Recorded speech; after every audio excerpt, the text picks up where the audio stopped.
Well, multiple Group 1 winning rangeman Cam Hart has a number of interesting drives on the Chariots of Fire night here at Club Menangle on Saturday night. I caught up with Cam to discuss their prospects.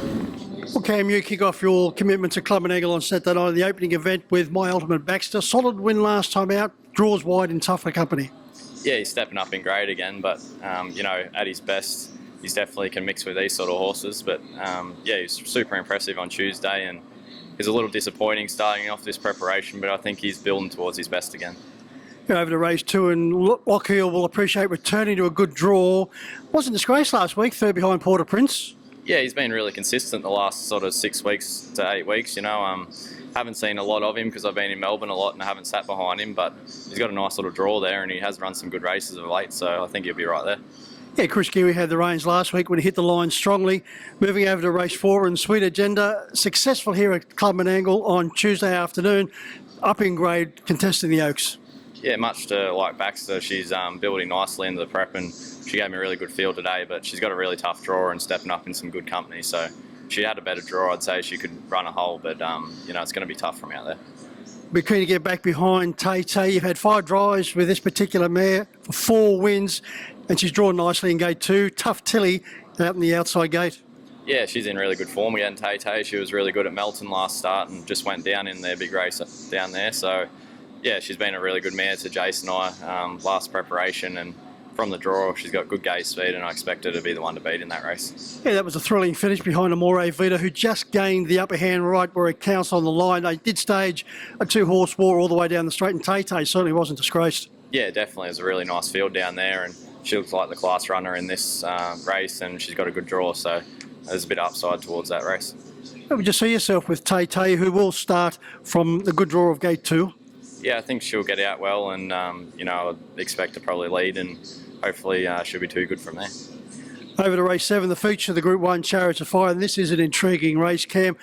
Captain Ravishing, if he wasn't going to be hard enough to beat, full stop, now that he's drawn gate 1, but there's a lot of talk going around that gate 1 may not be as prominent as expected.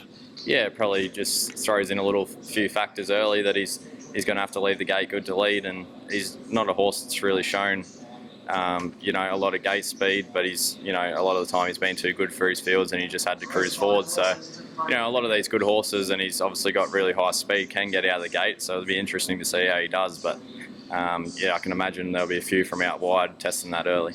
We are out wide with invitation only. Felt the wrath of Captain Ravishing finishing 4th, well beaten at Melton. Then last time out, 3rd behind He's a Son of a Gun in the Paleface. That was a very solid effort.